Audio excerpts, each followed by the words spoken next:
Sir బాగున్నారు, మీ show ఎలా ఉంది, ఎలా నడుస్తుంది అని ఎవరినైనా గారు మీరు అనే సంబోధిస్తారు ఆయన. ఎలా ఉంది మీ షో అన్న, బాగుంది sir, very good very good. దాని తర్వాత కూడా చూశాను నేను కొన్నిసార్లు అప్పుడప్పుడు అన్నారు. ఒక ఇంటర్వ్యూకి అడిగారంట, ఇట్లా ఆ అబ్బాయి వస్తారా ఇంటర్వ్యూ చేయడానికి. నేను యూజువల్లీ ఇంటర్వ్యూస్ తక్కువ, ఎందుకంటే నాకు ఒక టాక్ షో ఉంది, నేను వెళ్ళి ఇంటర్వ్యూ ఎక్కడైనా అంటే కష్టం అయిపోద్ది, అంటే నా ఫ్లో వేరు. నాకు ప్రాపర్టీలు ఉండి అది ఉండి ఇది ఉండి డ్యాన్సులు అల్లర్లతో అనుకుంటా కొంచెం అవి చేసుకుని ఆయన పిలిపించిండే.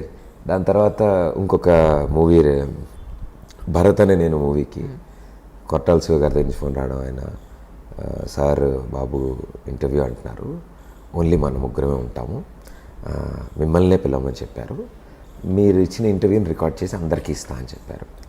సో అంటే అంత నమ్మకం ఆయన, ఇంకా అన్ని ఇంటర్వ్యూలు అవసరం ఈ అబ్బాయి చేద్దాం అది ఇద్దాం. Feel real nice, full homework చేసి అన్ని ప్రిపేర్ అయ్యి వెళ్ళా. It's very happy. ఆ రోజు నుంచి ఎప్పుడు ఇంటర్వ్యూ ఉన్నా మహేష్ బాబు గారిది నాకు ఫోన్ వస్తుంది.